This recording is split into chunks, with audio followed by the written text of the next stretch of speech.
This is the Star News Brief from Tina Momboni. A new road cuts through the closely packed iron sheet houses in Mathare slums. On one side, the road leaves tiny paths with open sewers flowing, leading into the 10 by 10 feet shacks. Barefoot children scamper around the black, damp and uneven earth, oblivious of drunken men lying on the ground, blacked out. The choking filth scattered everywhere tells the story of the crushing poverty of the residents of 3C. Get a copy of the Star by subscribing to our e-paper for only 40 shillings by logging on to www.mgazzetti.com.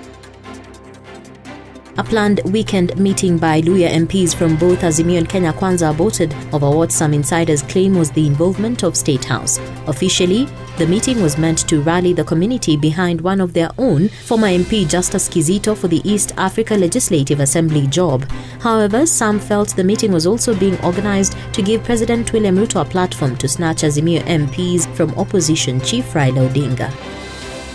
Most patients nowadays get a quick CT scan or MRI of the brain or spine to diagnose any suspected abnormalities. But it was not always like that. These gadgets were not there when Professor Nimrod Mwangombe trained as a neurosurgeon between 1977 and 1980. He retired from the University of Nairobi in 2021 after 44 years of medical practice, which made him the giant of neurosurgery in Kenya.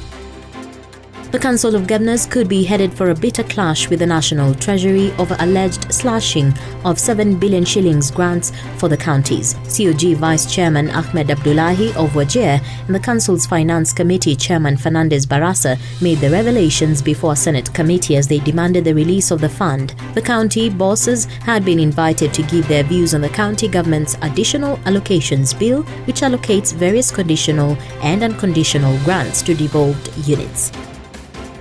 An Interior Principal Secretary Raymond Omolo on Monday laid bare his plans for securing Kenyans should MPs approve his nomination to the position. The PS nominee says he would employ a different approach to fighting crime, relying heavily on intelligence gathering other than stereotypes.